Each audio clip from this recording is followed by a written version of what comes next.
Hello, good morning. We would like to start, please. I welcome to the stage Mr. Amitav Ghosh. Please take your place. And Professor Simona Cohen, the middle. The middle is a good place. Professor Simona Cohen from the Art History Department, Tel Aviv University, Faculty of Arts. And Professor Ilana Gomel from the Department of English and American Studies, the Faculty of Humanities, Tel Aviv University. And I welcome you all. I would like especially to say hello, but more than hello, they can say hello to me because I am thanking them, Mr. Dan David and Mrs. Gabi David. Thank you very much. Who will be the sponsors of tonight's fabulous event of the Board of Governors, actually the giving out of the Dan David Prize, the annual prize. So therefore we are doing something which is a little pre-prize. And later this week, the Department of English, again, is sponsoring another symposium with Amitav Ghosh and Margaret Atwood, who are both the recipients of the Dan David Prize of this year for the category of present. And we are very, very honored to have Mr. Amitav Ghosh with us today. And I also welcome Deborah Baker, his wife, with him, who is also a writer in her own.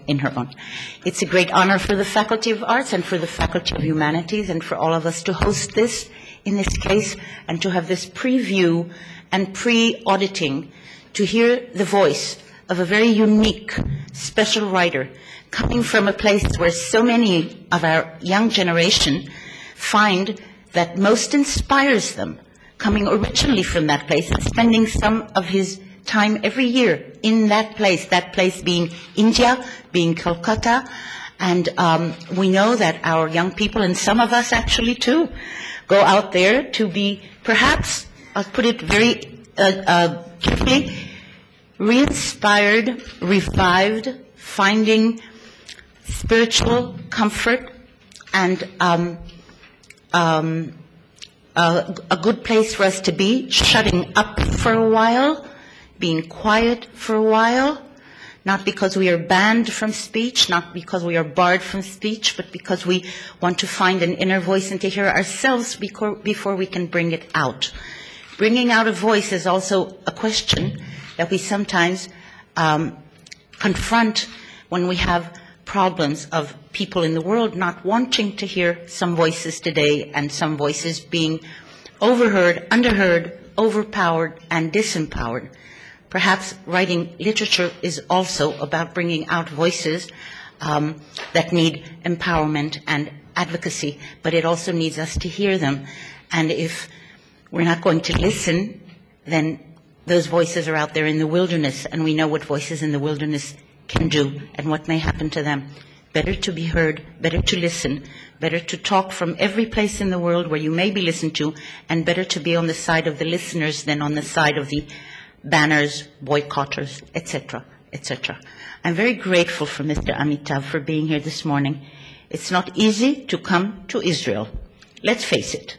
It's not easy to come to Israel. Coming to Israel too often and too easily is conflated with supporting all kinds of things. Not saying Israel. Things, ideas, positions. Not so. You may come to many places in the world to say what you want to say, to voice your own ideas, to support and to empower those who may be waiting for you and listening very carefully to have a strong voice that they can adhere to and come together around. So perhaps this too will be something that you will be very generously, even if unintentionally, giving us this morning. And I thank the two departments who are hosting this reading and talking and question and answering event this morning. Thank you all and have a great morning. And Mr. and Mrs. David, we are very grateful. Keep on the good work.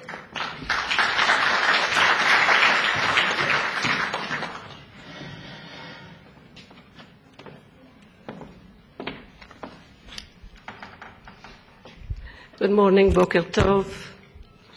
It's a great honor and a special pleasure for me to be able to honor Amitav Ghosh who has agreed to be with us today. And before I begin to talk about his career and the wonderful books that he's written, I would like to thank Mr. Dan David for making this event possible. Without him, we wouldn't be here today. Thank you very much. And welcome to all of our honored guests, other members of the Tel Aviv University faculty. I see people from the Department of East Asian Studies, School of History, and many others, and of course, students. I would like to make some introductory remarks, tell you a little bit about his career before we begin. Professor Amitav Ghosh began his academic education in New Delhi, although he comes from Calcutta, and completed his Doctor of Philosophy in Social Anthropology at the Oxford University in 1982, same year that I finished my doctorate. Oh. Okay, he has taught all over India and the United States, Center for Social Sciences, Trivandrum, Kerala, Delhi University, University of Virginia, Columbia University, University of Pennsylvania, Center for Studies of Social Science, Calcutta, American University in Cairo, Queens College, City University of New York, and Harvard University. His publications include not only the books that we will refer to today, but also many articles, some on contemporary issues. I will mention just a few that seem extremely interesting, although I have not read them all. Publications include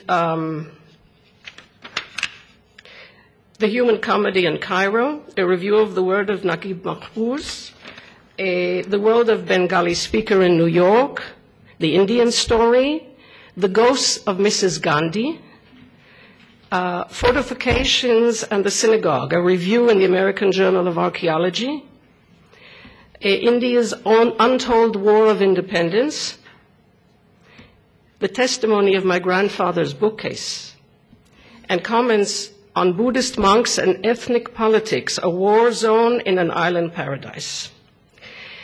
Before I start reading the list of books, very, very impressive books, which I love very much, I would like to say that the Dan David Prize, which Amitav Ghosh is going to receive this evening, is added to a long list of awards that he has already received, and I will not take time from his part in our event to read them all to you, so you'll just have to believe that it's a long list. His books. The first, if I'm not mistaken, The Circle of Reason, 1986, translated and published in Swedish, Italian, Dutch, German, Danish, Finnish, Spanish, French, and Polish, no less, awarded the Prix Médicis Étrangère in Paris in 1990, and the New York Times Notable Book of the Year in 1987.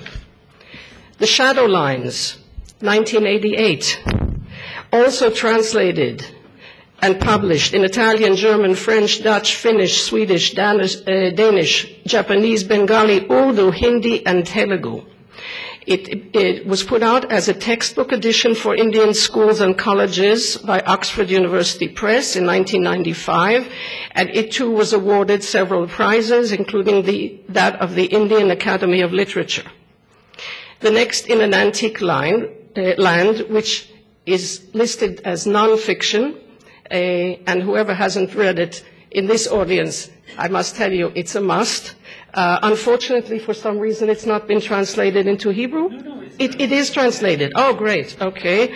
In an Antique Land, here I have it listed in an old CV, I suppose, translated into Italian, German, French, and now into Hebrew.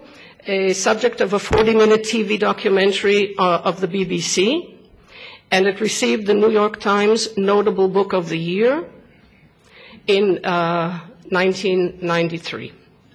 The next is the Calcutta Chromosome, which is translated into Hebrew as well as other languages. Dancing in Cambodia and at Large in Burma, which is a collection of essays.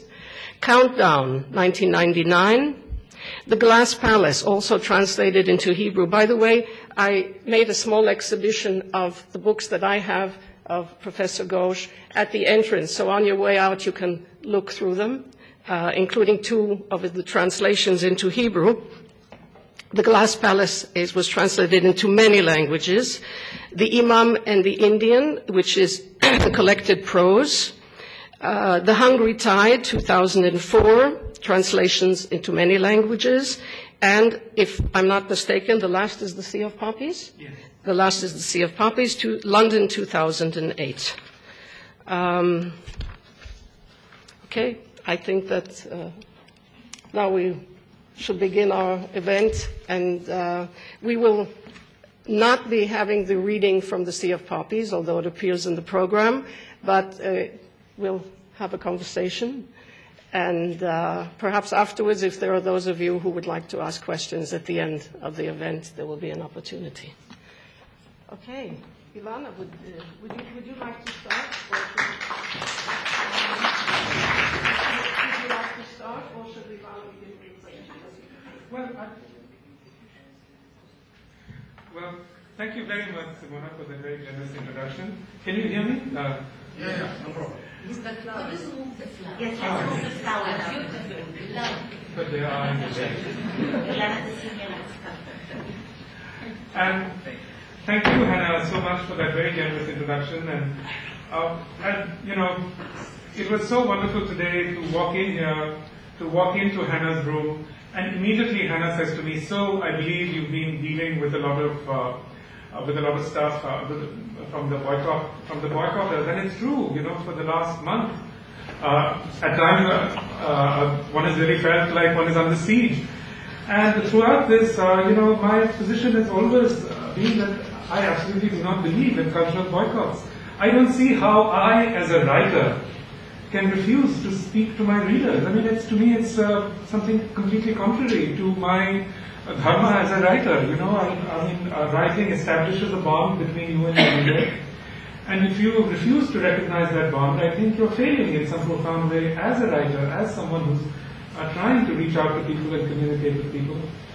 And I know because, you know, I was here 4 or 5 years ago at Ilana's invitation. I know that there are people here who, on everything, including politics, would be absolutely in agreement with me, with most things.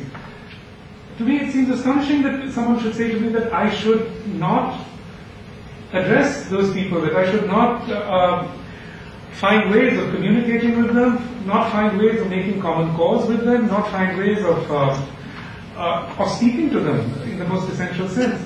So, anyway, as I was saying, it was wonderful to walk into to Hannah's room and immediately walk into this entire debate about, you know, everything that has gone wrong, everything, you know, in the last 5-6 years, the terrible incidents in Gaza, the expansion of the settlements, all these issues that we all, I'm sure, care about in various ways. And yet to feel that, yes, here we are in agreement on these, all of us, there are many people here who I'm sure would share my points of view. And I want to say that it's as an act of solidarity with them that I am here.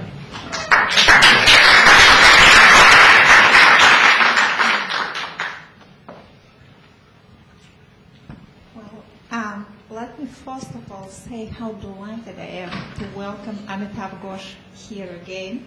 Can you hear me? Okay. Is it better now? Yes. Good. So, welcome Amitav Ghosh here again. He was here 5 years ago as a guest of our department of English and American Studies, and now he's a guest of the university as a winner of the Dan David Award. And let me thank Mr. and Mrs. David for this occasion, and let me also thank the committee of the judges, including Professor Hannah Wisnesher. It's a best choice, I think, that could have been made. And just some preliminary remarks, and we should just have a dialogue, a discussion here. I just finished, last night on the plane from Rome, I just finished reading Professor Ghosh's last book, The Sea of Poppies, which I hope will be eventually translated into Hebrew, just as his previous book, the last book that had been written before he came here, The Hundred Retired, has also been translated. It's an amazing book. It's a marvelous book. And beyond politics, beyond, everyday issues, beyond disagreements, beyond everything, stands history. It's an historical novel, and I'm sure Professor Ghosh will tell you much more about it than I possibly can. But it's not just a novel that is set in the past, in 1839. It's also a novel about history in general, not just about a specific period, a specific time or place, but about what time is, what space is, and how we all are products of this amazing history, even though we may not even know about it. How the very language that we speak, the English language, is a meeting place of so many cultures, so many nations, so many ethnicities, so many religions. This is what the book about, among other things, is about the language itself. And I would like Professor Ghosh to talk about it, to address this issue, not so much how we may all transcend our differences, I don't think it's possible, but how we can find this meeting place, this place where we can all talk with each other and where our conversations will be enriched. Not because we agree necessarily, or because we disagree, but just because of this meeting of languages, discourses, beliefs, and about history itself. And we're all here, people from so many different places and so many different countries, because there has been this long and amazing story. And who else to tell the story better than Amitav Ghosh, who himself is both the writer and the character, I think, in this amazing story and history of India, of China, of the West and the East and the Middle East, and all those places that meet right here where we are. So please, Professor Ghosh, speak as a voice not just of India, not just of the West or the East or whatever you want to locate yourself, but I would say as a voice of history itself, because this is what I heard when I read your book. Well, that's quite a tall order to speak as the voice of history, but certainly what I would, for me, really one of the ways in which writing Sea of Poppies was very, very exciting was exactly this aspect of language. Because, when I started thinking about writing a book about the Indian Ocean region, about the comings and goings of peoples in the Indian Ocean region, one thing which was absolutely apparent to me is that I have to try and capture the multilingualism of the Indian Ocean within my text. How does one actually do that? Because, as someone who's writing in English, you find yourself dealing only with one language. You can't actually write, in Hindustani, Arabic, Chinese, and so on simultaneously. So what I began to do was that I began to explore various dialects of English, various forms of English, various non-standard forms of English. And that was actually something very exciting to do, because English in the 19th century was, in fact, a very, very global language. Much more so than today. People often think that today's English is, in fact, a very global, very international language. But I personally think that 19th century English was much more inflected by Asian influences, by Hindustani, by Arabic, by Chinese even.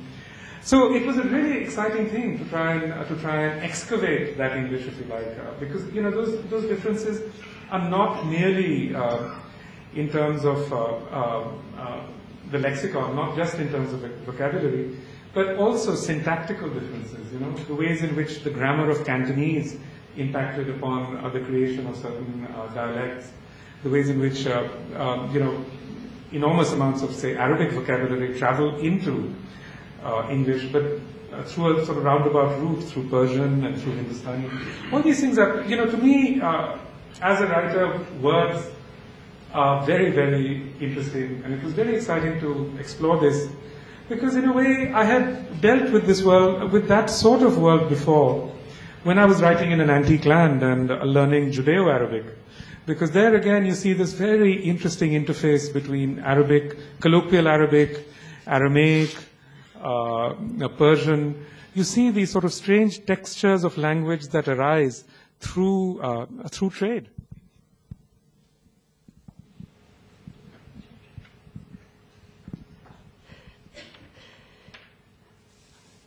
I think that your writings have a great diversity. And I've even heard, I have a friend who is a social anthropologist that said when she read A Hungry Tide and then The Glass Palace, she said she couldn't believe it was the same author. And I would like to refer my question to the aspects of time and space in your books. In each book you have a different geographical setting, a different or several geographical settings, and historical background is always varied.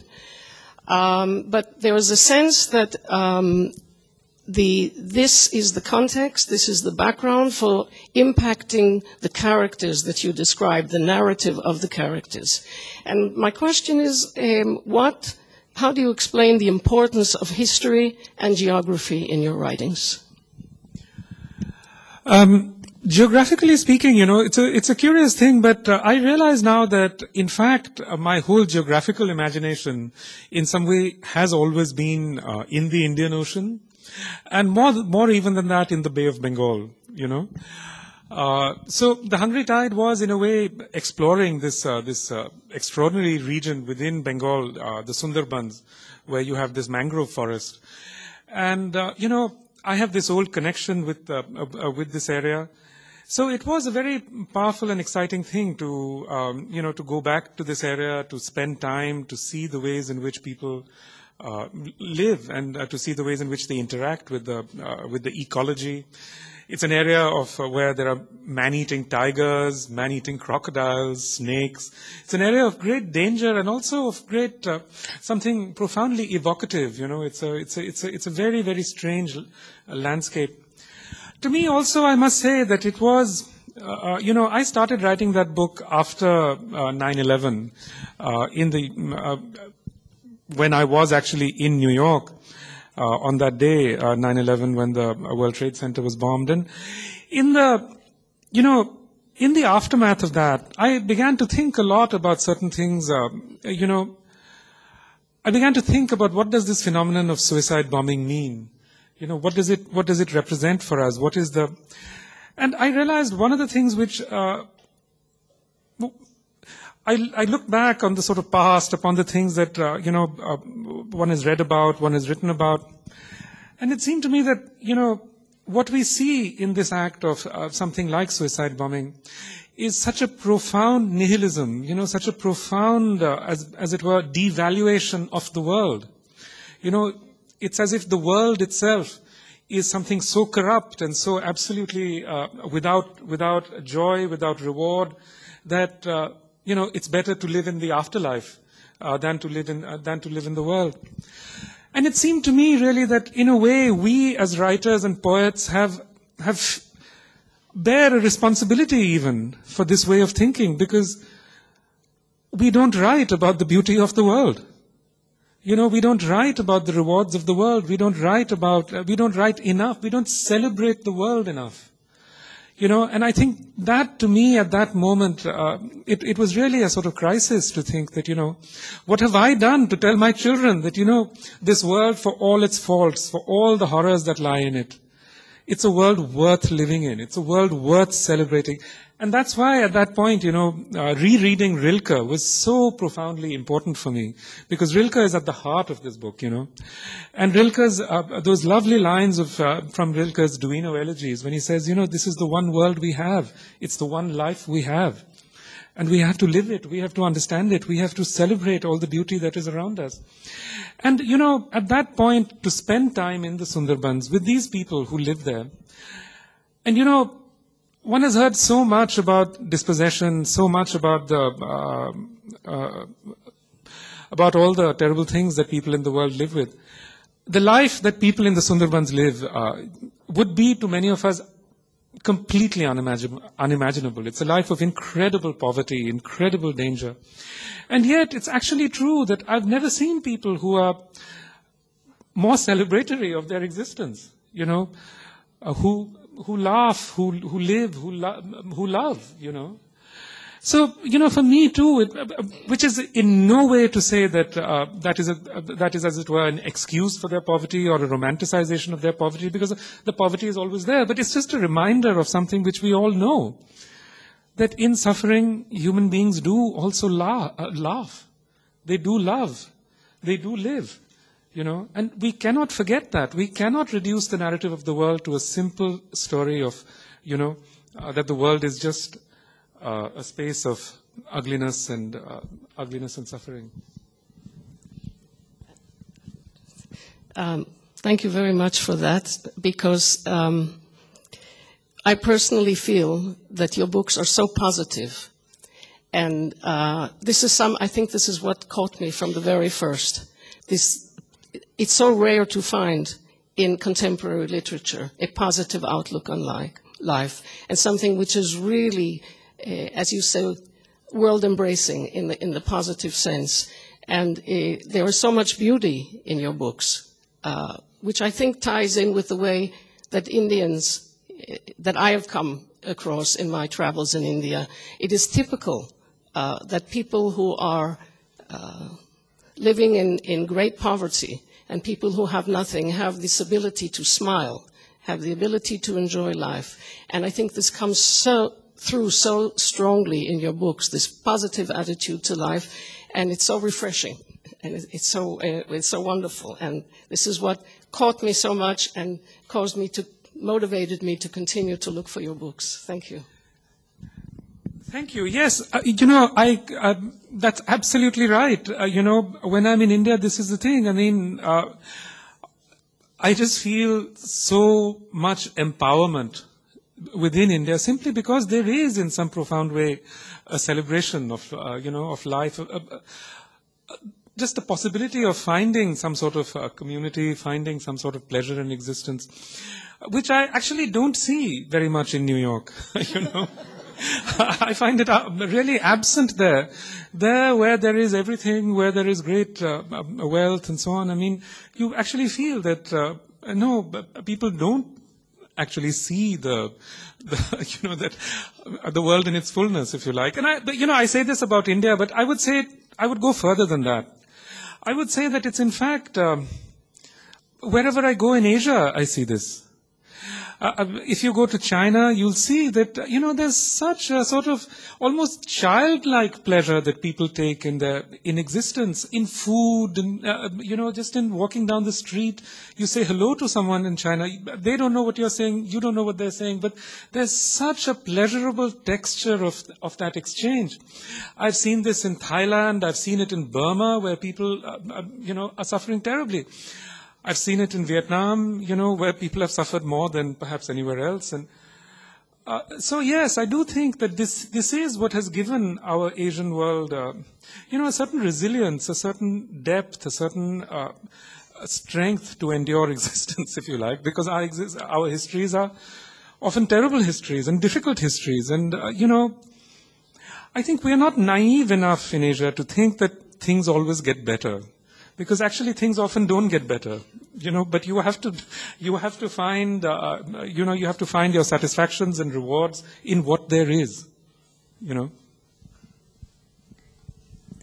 Well, I agree completely. I agree with what you said about this Asian zest for life, which is really, really amazing, and which reminds me of something that, and this is what I want to ask about, might be possibly an influence on your writing, because this book is set in 1838, and this is, you know, this is just after Oliver Twist is published, and your book is so Dickensian in so many ways, again, not just in its huge scope and all those many characters who have all those strange and intertwined lives, and we don't even know how those lives come together because it's only the first book of a trilogy, but you create this amazing world, which is like the world of Dickens, with people who suffer and sometimes fail and sometimes succeed, but who are alive in a way which, frankly, I don't see very often in contemporary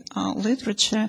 And this is what really attracted me to your book, because in so many ways it's a kind of postmodern book. You put yourself into it, but in a very interesting way, and I won't tell people how. But there is something so Victorian in a positive sense, in Victorian sense, a zest for life, as this huge scope, as a sense of people living lives that are interconnected, and in hope. It's a very hopeful book. And so for me, I grew up reading Victorian novels, and in Victorian novels, East is East and West is West. Having read your novel now, East is where the novel is, and the West is the other, as it were. So just if you could relate a little bit to the genre and maybe, influences on your novel, Dickens, other maybe Victorian writers. It's interesting that you mentioned Dickens because, yes, I've always, it's not that I've read Dickens very extensively, but whenever I have, I've always found Dickens very, very rewarding because Dickens is, as you say, a writer who's filled with life and energy and so on. I think what has happened with the postmodern novel, what I see when I pick up a book by an American or an English writer, today's American and English writers, not all, but many of them, is that they have become so ironical. I think irony is what is defeating them. Because irony has become their enemy. It's become the enemy of their possibility of embracing, existence, really. Everything they write goes through so many multiple layers of irony that life itself seeps out of it. And, people often say to me, why is it that Indian writers are so popular around the world? Why do people read our books? Why do people, and they seem to sort of think that there's some sort of trick to it.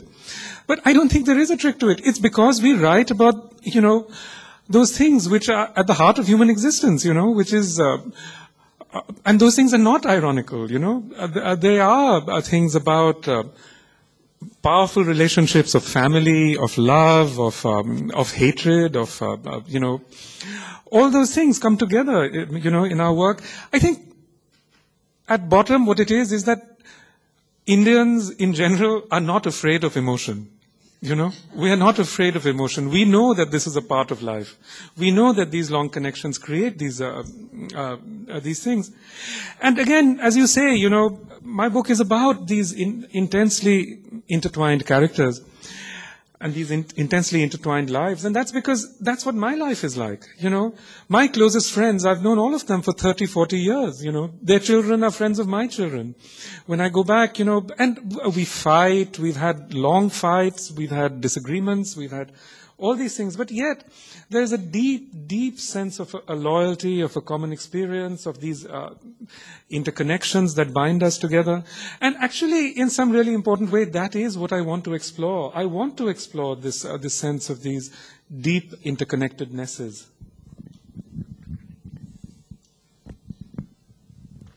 From this positive outlook to something a little bit more negative. Many of your books are located or cited on a background of conflict and confrontations, in which you illustrate or demonstrate how the structures of traditional societies are destroyed either by aggression or by modernization.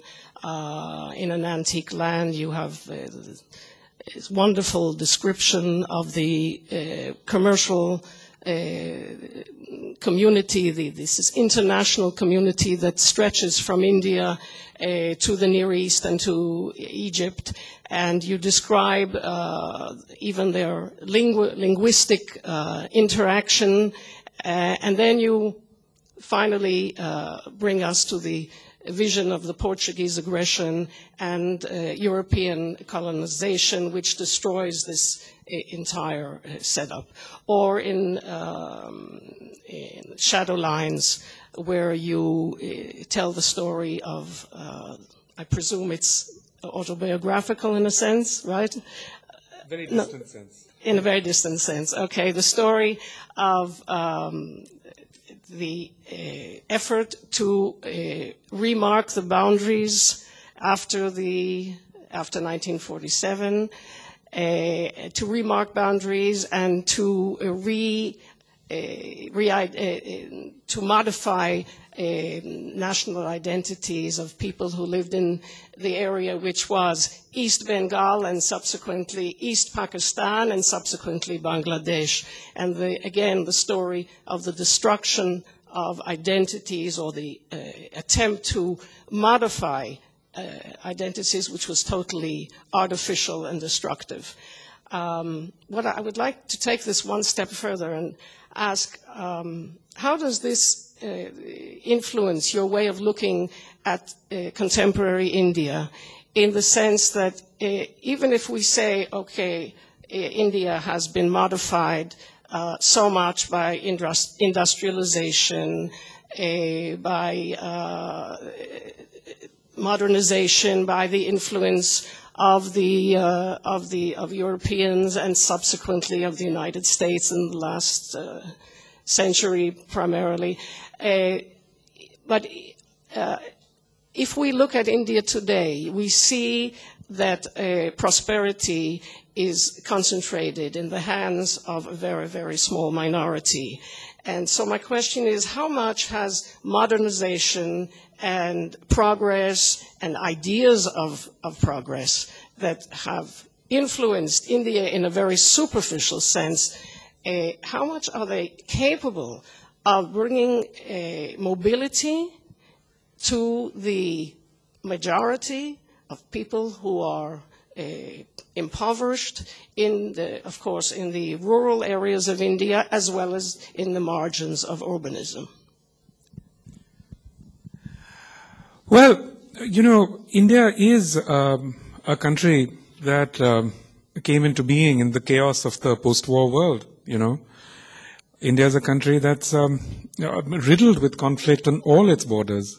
You know, India is a country where there's a great deal of violence, where, you know, today, a very large section of the center of the country is actually not even within government control. It's actually been taken over by Maoists. Government troops even can't enter these areas. So India is not a single story. India is a very, very complex and conflicted reality. It's a very difficult and conflicted reality. So it's almost impossible to speak of India in, in one voice. I mean, and I would never claim to speak for other Indian writers or for India as a whole. I can only speak for myself and what I see of India. And yes, it's absolutely true that the fruits of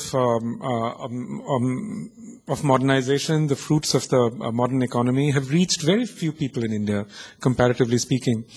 And yet, if I think back to, say, my childhood, the years of my childhood, and my growing up, say, the 60s, 70s, 80s, and I look at India now, or if I think of, say, what I've heard about my parents' childhood, their growing up, you know, the absolute poverty that surrounded even middle-class people, the sort of deprivation, the sense in which they were completely at a loss in the world, you know.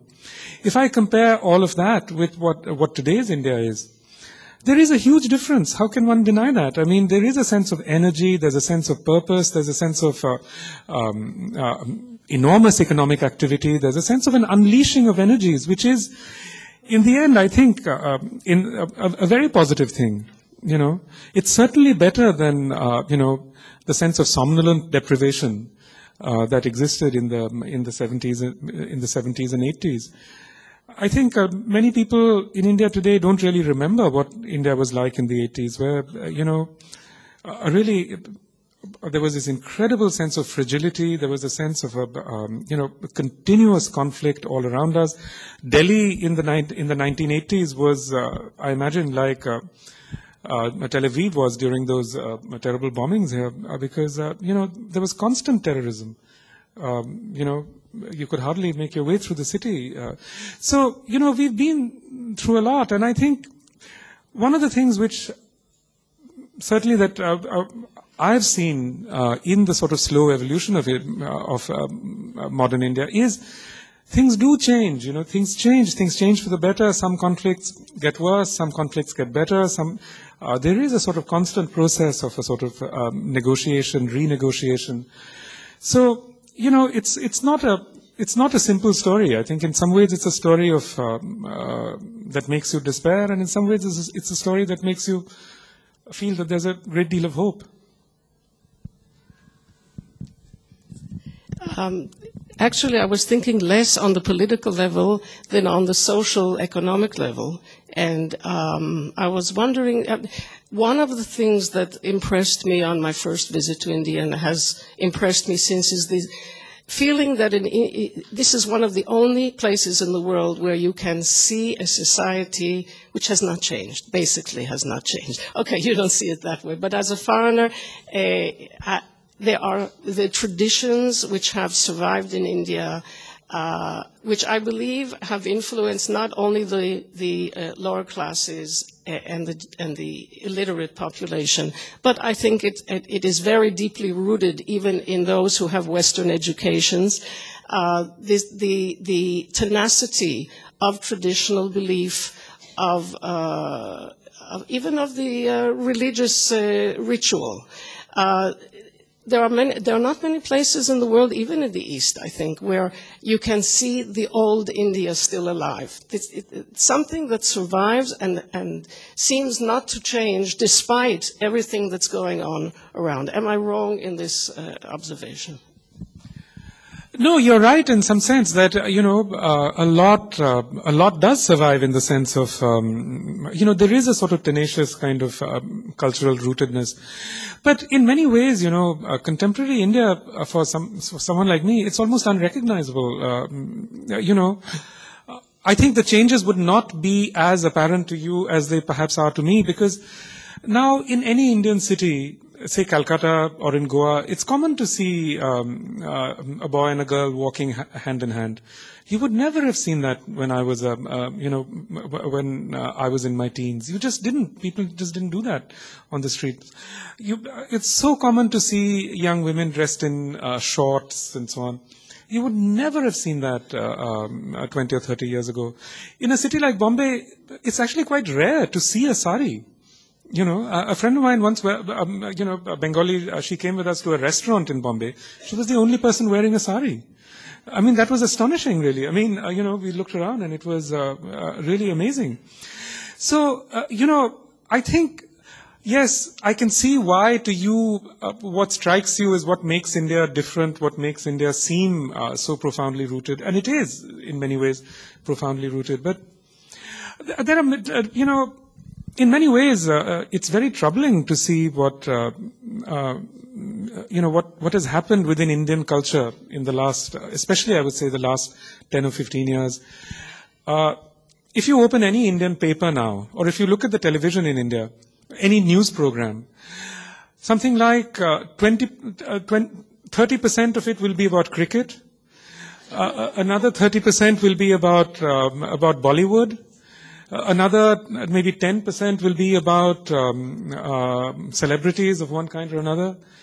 And India is a country that has wars happening around its borders and inside the country. There are desperate problems. As you say, there's an incredible amount of poverty. There are these incredible problems, that we have. And yet, the media have become literally like an opiate for the masses. All you see now is this cricket and Bollywood. It's as if all serious discourse has more or less disappeared. It's very troubling to me. I mean, it's really troubling to me. It's not something that you would see, even 10 or 15 years ago. But it's what has happened for the Indian media is what happened to the American media, which is this incredible consolidation. And suddenly, because of that consolidation, you get a sort of groupthink. You get a kind of a single opinion, single set of opinions always coming at you. And it's a very dangerous thing for a democracy. I mean, I was in America during the build-up to the Iraq War, and it was really frightening to see how little dissent there was, how little was the debate, how constricted was the room for debate. And I must say there that it was very striking to me when I was last here that even debates about Israel are so much freer in Israel than they are in America. It's such a striking thing. I mean, and it's a dangerous thing for a nation like that these debates should be so controlled. And I see the same thing happening in India now, this incredible consolidation of the media, producing, in fact, a sort of opium for the masses, really.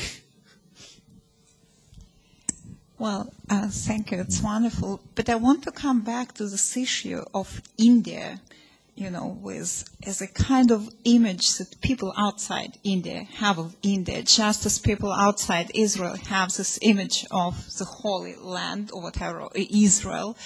There is no such thing as Israel. I mean, one single place. There are many different Israels, as it were, as we all know.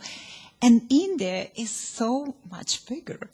And I'm reminded of last time I went to China, and I talked to a Chinese friend and I asked him something about China, and he said there is no China. There are places, there are peoples, there are cultures within China. China, he said, is like Europe.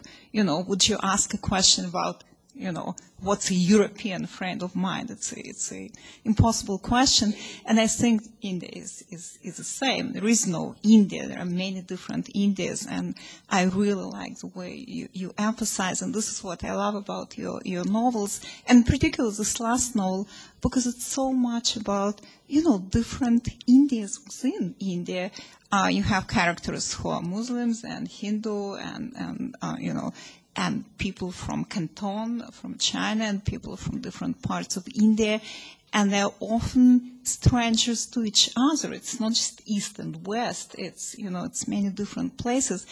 And you have a character, Palat, who is this French woman and who becomes sort of assimilated in Indian culture, literally passing for an Indian, wearing a sari and so on. So I just want to ask, if you could talk a little more about the sense of fluidity in which India is, not only India is opening up to the world, but the world is, assimilating India and Asia in general, in which the world is becoming more Asian, as it were, which I think is a wonderful thing, by the way.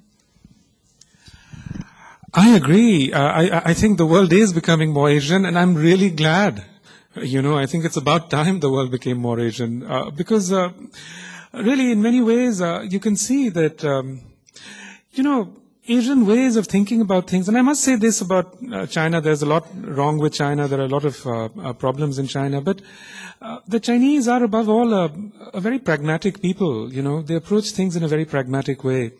And I think this is a very important thing. It's a good way, rather than be caught up in all these really sort of destructive ideological issues. But yes, one of the great things that certainly is an aspect of India is that India is incredibly multifarious. I mean, everyone grows up speaking 2 or 3 languages. Everyone grows up having friends from other communities, other castes, other religions, and to some degree, everyone is the other is never just. The other is within you, So you incorporate these aspects of other beings. And I think it gives us as individuals, a certain personal strength. My children have mainly grown up in America, And I often say to them, it really strikes me, that when they're outside America, everywhere they are, it's hard for them to adapt. They're used to being Americans, and, if they see someone else, they just assume that that person won't understand them, won't be able to. In India, we make the opposite assumption. You make the assumption that you can communicate. I mean, I always tell my children, you take any Indian, whether it's a worker or he's a middle-class person, you drop him in Russia. He'll somehow make his way. He'll find a way to adapt and, to get by. And so I think this is a very, very wonderful thing, to have this sense of a sort of fluid persona, to have this sense of a kind of a constantly changing persona, I agree completely, and I think it's one of the most enchanting things about your books, and I think that's why the books appeal to so many readers outside, not just outside Asia, but all over the world, precisely because they speak to this capacity of the human spirit to adapt and to adopt. You adapt to a different culture, you also adopt this culture, and you become part of this culture, but you're never either completely inside or completely outside. You're sort of hybrid.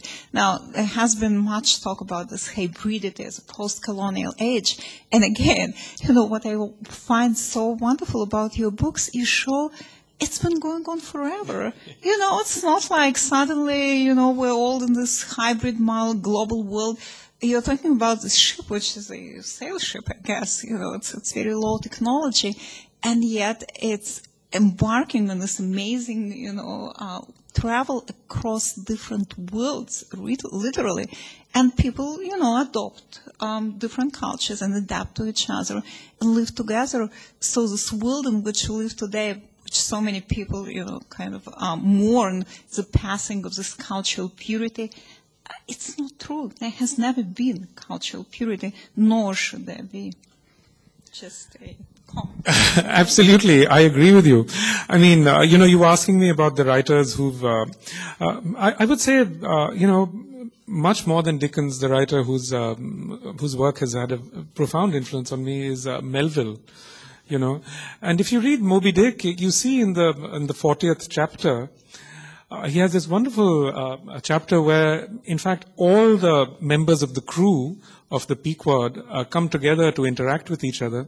And it's an amazing thing. You suddenly discover that this little Nantucket sailing ship has like 30 different nationalities on it. There are Swedes, there are Finns, and there's an Indian.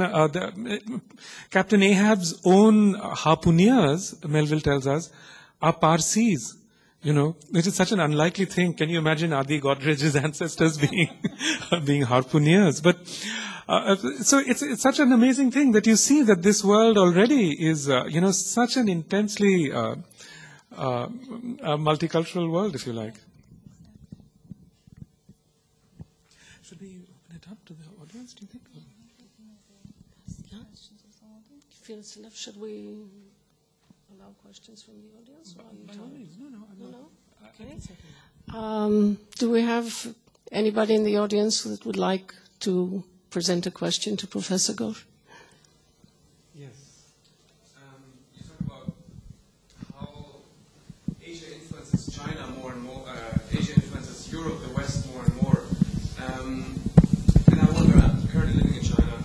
I'm wondering what is the influence in between, let's say, China and India, being both these giant mega countries of multiples and so many realities and places? That's a very good question, actually, because, one of the things that really worries me about contemporary India is that there is very little interaction between India and China. Very, very little interaction. As you know, India and China fought a war in 1962. But it's a very strange thing how these two countries who are right next to each other, who have, in fact, an enormous shared tradition. There's Buddhism.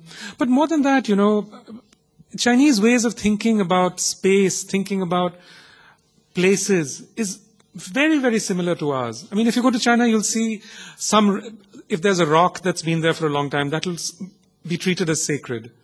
people will light a little, people will build a little shrine on it. It's just like India in that way. There's a sacredness to space, there's a sacredness to geography, there's a sacredness in nature, which is constantly, which is very similar between India and China. But in terms of actual relationships, in terms of actual exchanges today, it's almost non-existent. And this is one of the terrible things about this whole media takeover of India. Increasingly, you see in the media a kind of hostility towards China, a kind of fear of China, an envy of China.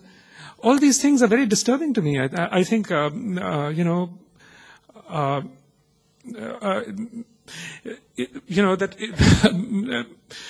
we're just surrendering something which should be ours. It is the moment when India and China should interact more and more, where there should be a sort of coming together to to present, different models of the world, to present different ways of looking at the world, and that's not what's happening.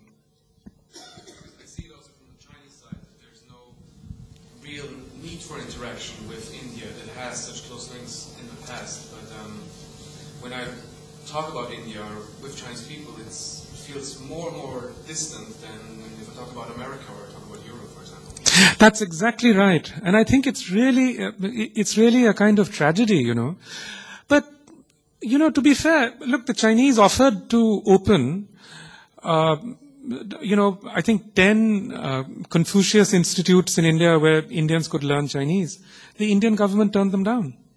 The Indian government what? Refused to allow them to open these institutes. So, what can you say? There's such what is actually emerging between India and China is a deep mutual suspicion, and I think it's a terrible thing.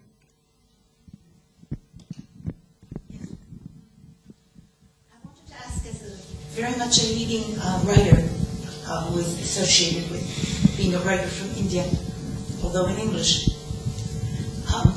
do you feel there is a strong affiliation between yourself and your concept of what literature, what it voices for India and for the life or spirit of India as you grasp it, and with those major intellectual powers, professors at American universities that have come out of India and have made such an impression on the on academia, and on our discourse by and large in the humanities and social sciences. The most illustrious figures I can think of come from India. And then there is that mass of great literature coming out of India. Is there a coalition? I don't mean, of course, a real coalition, but a spiritual coalition here. Well, I don't know how to answer that. See, I feel myself to be located very much within an Indian tradition. I feel that everything I write about really is about an Indian tradition. It's about rooted within Indian history and Indian circumstances, broadly conceived. I'm not just saying that it's about India, because one of the things which interests me most is the Indian diaspora. And yes, our cultural community is not a very large one. It's in fact, even though India is such a large place, I would say that I know many of the writers. I know many of the intellectuals. I think even the intellectuals you're talking about, I think I know many, if not most of them. And we do have, yes, I've learned a lot from them. We do have a continuous communication. I don't know after this whether the communication with me is going to continue, because some of them are now threatening to boycott me. So, so I don't know. But I think in the end, yes, common sense will prevail, and those communications will continue.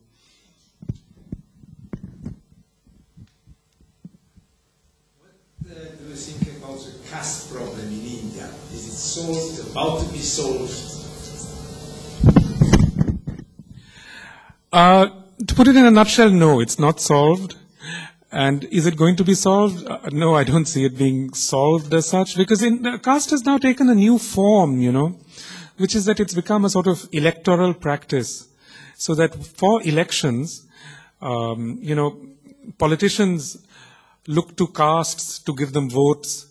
So, now, say for example, we have the Chief Minister Mayawati in one of the biggest states, Uttar Pradesh, and she has a coalition of Dalits and disadvantaged castes who've actually brought her to power. So, in some ways you can say the old practices have vanished or are vanishing, but the actual sort of political importance of caste has, if anything, grown stronger. So it's a strange sort of contradictory situation, as with most things in India. Yes. Go ahead, Gabriela. Oh, thank you. Two short questions. Your last book was, you finished it in 2008. What are you cooking now? And the next question is, you spoke about translation and the various slangs, English, the various colors. In which one do you find yourself most comfortable, or where your discomfort is encouraging you to use the word? If I express myself. That's the first question is I'm working on the next part of this trilogy, so it'll take me a while to finish it. The second question, it's very hard for me to say what is my natural state in language, I mean, when I'm with my mother, I feel at home speaking Bengali. When I'm with my friends, I speak English mainly, but it's a very different kind of English than from what I'm speaking now.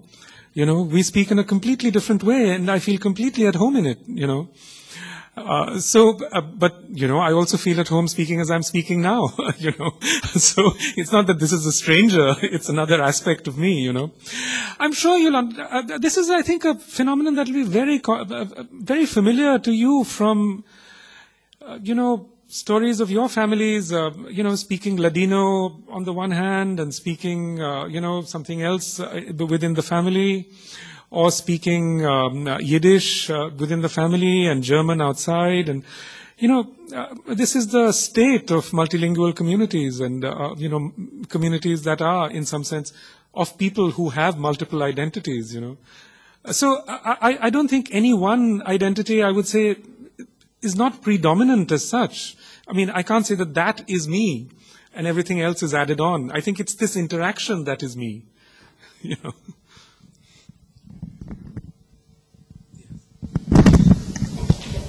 have three quick questions. One about syncretism. Gauri Vishwanathan wrote a piece where she critiqued in an antique land for its syncretism. And I was just wondering whether, given your discussion of, the figure of the Jewish saint, of the Arab sailor on the Malabar coast, upon whether, you'd agree with that, or what your response would be. Second question was, given that you're at the juncture, in a sense, of history and ethnography and literature, one of the things I've been bothered about is the social scientization of literature. The fact that we really begin to use, literature as an archive of emotions. And I see very closely with respect to what's happening and the way we read partition literature. So I was wondering whether, in terms of the question of literature as representation and the idea of historical imagination, what your comments would be. And the third question was, when you had that dialogue with Dipesh Chakravarti, and I thought there was a novel there when you talked about 1857, and I can see, and the question of race, and that being the biggest, revolt, the first, major anti-colonial rising, of its kind. I thought there was a novel there, and you've come back to it again, in your writing, in Hungry Times, and I'm just wondering when that novel will be written. Well, these are all very interesting questions. About syncretism, I can't answer that because I haven't read Gauri's piece. I don't know what she's, and frankly, I try not to engage with the critical literature that's written about my book because I find that if you get involved in that, then that's all I would be doing. You know, I'd all the time be thinking about, you know, so-and-so has said this about my book, what do I think about it? See, in terms of the social scientization of literature, I actually completely agree with you. I think one of the great problems in today's writing is that, you know, writing has become very issue-based. You know, especially you see this in America. You know, so many novels are actually issue-based. Someone is writing a book about, you know, child abuse, or you know, or about something like that. You know, there's a constant sort of there's on the one hand this business of testimony, and on the other hand this business of issues. It's really remarkable to me today that if you pick up novels, it's almost unheard of anymore to see a novel that's written in the third person, in the voice of the omniscient narrator, you know. So I have for a long time followed a very simple rule, you know, which is that I write about what interests me. I don't really care about anything else. I mean, I try to recapture, you know, those moments that made me into a reader. And what were those moments? Those are those moments in childhood, you know, when you're 10, 11, 12, and you lose yourself in a novel. When you just vanish into another world, you know, when that other world just completely swallows you up. That's what I want to do. That's what I want to create. And I want to be, you know, doing that. I don't want to be addressing someone's political problem or someone's social problem. So, you know, Sea of Poppies, I think, that's essentially, in many ways, that's what it is. I mean, my first and greatest hope is that people will read my books, not because of, you know, who I am or what I say in public or where I go to or, you know, what I do, but because they can lose themselves in my books. And, you know, it is becoming harder and harder and harder to preserve that space. You know, that space of reading, that space of imaginative literature, because everything around it is swallowing it up. You know, this whole non-fictional world that we are surrounded by is just swallowing it up. There's a constant pressure for the writer to become more and more political. You know, people often say to me that, oh, you write about politics or you talk about politics and so on. And yes, I do to some degree, especially when we are in a circumstance like this. But, you know, I grew up in a sort of literary culture where it was fashionable to say that everything is political. And I never bought this, because I think this idea is based upon a logical fallacy. Because if everything is political, then it's also true that nothing is political, you know. So in the real world, we actually have to make those discriminations of, you know, what is it to be really political? What is it to exist within a literary universe, a universe of language? And that is what, you know, fundamentally that is what my effort, it's my quest to live in this world of words, of language, to bring my reader there. And, you know, what is in this world? Yes, some of it is about, sometimes about ecology, sometimes it's about dolphins, it's about this and that. Why? Because these things interest me. You know, as a kid, I used to love to read about animals. I used to love to read about nature. I used to love to read about, you know, peculiar facts. You know, so I want all that in my books. You know, that's for me what creates the texture of a lived experience.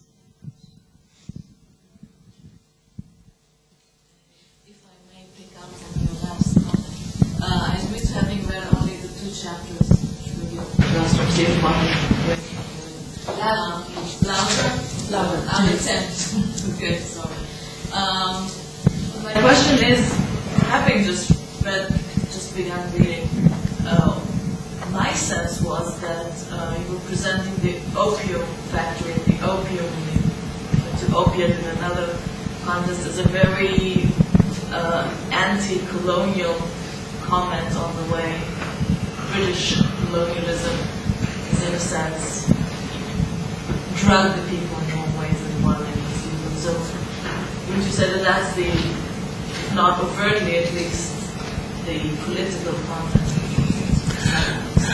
Look, you know, by definition, politics is what happens now. So when we're talking about something that happened, almost 200 years ago, it's in some way not political, but also in a way political, if you like. But yeah, if you look at actually what happened within the context of the opium trade, it's literally unbelievable.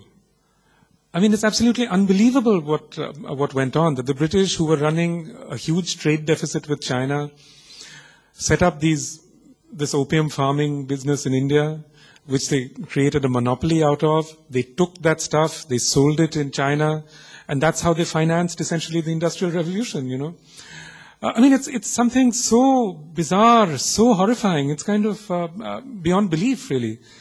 But, it's beyond belief to the point where you can't even really, in a way, just respond to it in a simple sense of saying, this is bad. I mean, this was a reality. And as a writer, I try to inhabit that reality. I try to inhabit it from many different perspectives, from many different points of view. So yes, maybe there is some sort of straightforward political message. I don't think there is, really. But it's just that this is a very peculiar reality, and I'm trying to inhabit it. I'm trying to understand what it would mean to live within that reality. You mentioned before you spend most of your time in New York. I divide my time between India and New York, yes. I was wondering why you spend time in the world that doesn't cherish life. What's the point? Well, it's just one of those things that happened, and I wouldn't say that it's a world that doesn't completely. I'm talking about the literary world, if you like. But my children have grown up there.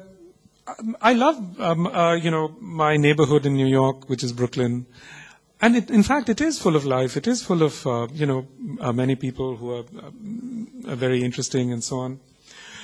I'm saying this in a more general sense that there is a sort of embracing of life within a popular context in India, I would say in Asia. Whereas in America, and I see this more and more, there's more and more anxiety. Anxiety is really at the forefront of existence there, more and more. I mean, you really feel that people around you are just embattled by anxieties. Are you not afraid that your children lose some of what you're writing about and have within you? Absolutely, absolutely. I do worry about that. But look, they're my children. They're not my creations, So they have a right to be who they are, and and I learn from them all the time as well.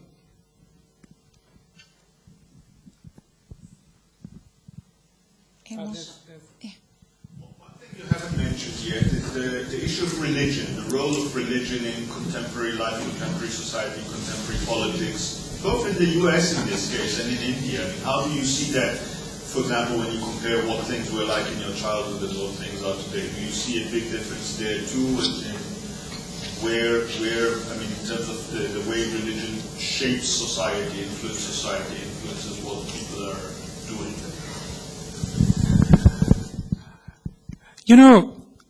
Religion is obviously a very large part of Indian life. But I think one of the really great things about India is that ours is, at least technically, a secular state. And really, the more I look around me, the more important it seems to me that, secularism in public life is something that one absolutely has to adhere to. Absolutely unbendingly adhere to. It's what makes any kind of reasonable society possible. I look around me at all the societies that have actually branched away from a grasp of the secular, and it frightens me. I mean, I'm sure you've seen this increasingly in Israel.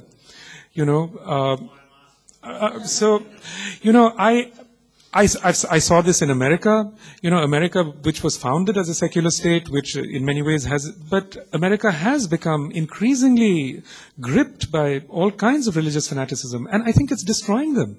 It's really undermining the basis of their society. It's undermining a kind of Enlightenment society. And I'll tell you another thing. That's another wonderful thing in China. China is an incredibly secular place. And it's not just a new thing. It's always been secular. You know, I mean, if you look back on Chinese history, they've always been, this is one thing they've been very careful about, that you can believe what you like, but you go and believe it at home. You know, don't bring it into the public space. And, this is another reason why I think it's so important for India to make common cause with China, because at least in this domain, that, you cannot allow these sorts of religious tensions and animosities to come into the public sphere. And really look at China's experience in this. You look at throughout the 19th century, they have this the Boxer Rebellion, founded upon a crazy religious idea, the Taiping Rebellion. I mean, it goes on and on. And we have to look around the modern world and realize that modernity has made religious identity incredibly inflammable, and it's given it this inflammable quality. So we have to put in place structures that say, you keep this at home and do not bring it into the public space. I'm glad to see that so many people are in agreement with me.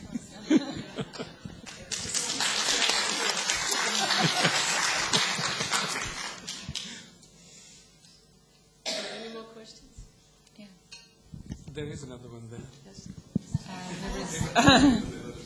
Yeah. And one at the back. Yes. You have been speaking about joy of life, mostly in English. Louder. Can you hear me? Yes. And basically, unfortunately, I haven't yet read any of your books, but I was wondering, from what I understand, there is also a joy in death as well, in Indian culture, as opposed to Western culture where death is seen as kind of tragedy. So, what is your opinion in regards on issues like reincarnation, and have you expressed them in your books?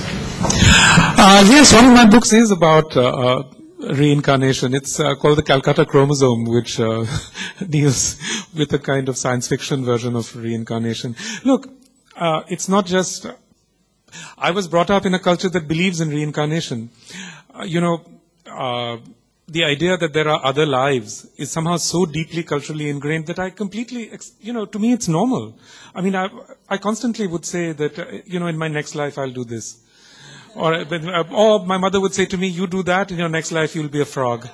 It's just completely normal for us. And, it's not a belief. It's more like it's a part of the given world, So yes, I certainly accept that completely. Maybe the last one? Last one. Yeah. Any more questions? Okay. Okay. Have a question there? Sure. If there's nobody else, I feel that. Yeah. I went to visit India maybe the first time just about 10 years ago, 9 years ago, and then I came 6 years later, and I felt within those 6 years there was such a huge change in terms of popular media and in terms of, as I said before, young people now you see them walking hand in hand and in shorts and everything. Is there also a loss of tradition and religion that comes with, now there's MTV, there's fashion TV, everybody wants to be a hip-hop something, like in America. Is there also, through that, a loss of tradition? Can you see that? Yes, very much. Like you turn on the TV and there are these dance contests where, Gujarati grandmothers suddenly are dancing and, in sort of quite skimpy clothes. Just conservative, traditional people are just doing things like that. And I think it's wonderful. I've in these years that I've been traveling, the last 10 years, traveling around the world, you go in America, you see people dressing more and more conservatively. You see in our neighborhood in Brooklyn, there are veils, there are this, that. You go to the Muslim world, everyone is all, dressed, all covered up. In Jerusalem, everyone is all covered up. And, I think this is wonderful in India, that people are actually uncovering, They're wearing shorter shorts. I completely celebrate this. I think it's wonderful.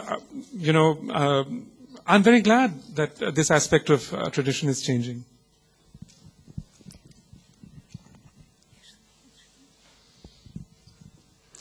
I thought it would be suitable to end this event with a short reading from passage. No, but if you don't want to, I'll read it. But I prefer that you read it.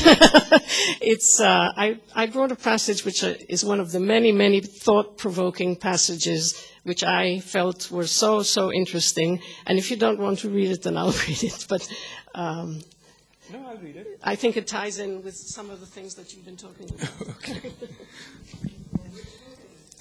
It's from the Shadow Lines. I must say,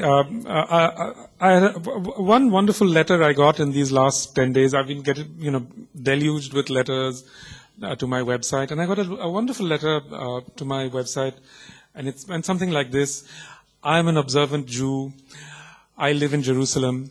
Years ago, I read your book, The Shadow Lines. It helped me so much rethink my own conceptions of my identity. And now I regularly go to demonstrate in the West Bank. In West Jerusalem. So, it really made me feel that, my book has reached out to someone, has helped them work through, these issues of where do we stand ethically, where do we stand politically. So here I'll read this a little bit. A place does not merely exist. It has to be invented in one's imagination. And one could never know anything except through desire, a pure, painful, and primitive desire, a longing for everything that was not in oneself, a torment of the flesh that carried one beyond the limits of one's mind to other times and other places, and even, if one was lucky, to a place where there was no border between oneself and one's image in the mirror.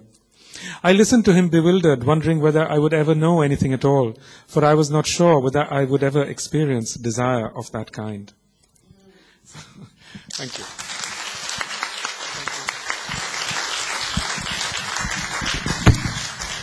Thank you very much. Thank you.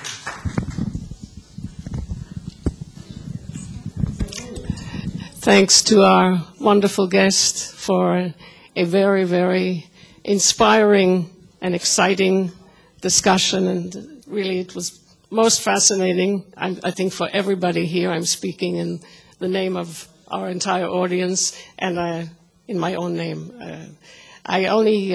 I'm sorry we have no time for more questions. There are so many questions, and there will be so many questions in the future, and we are waiting for your next books. Thank you very much.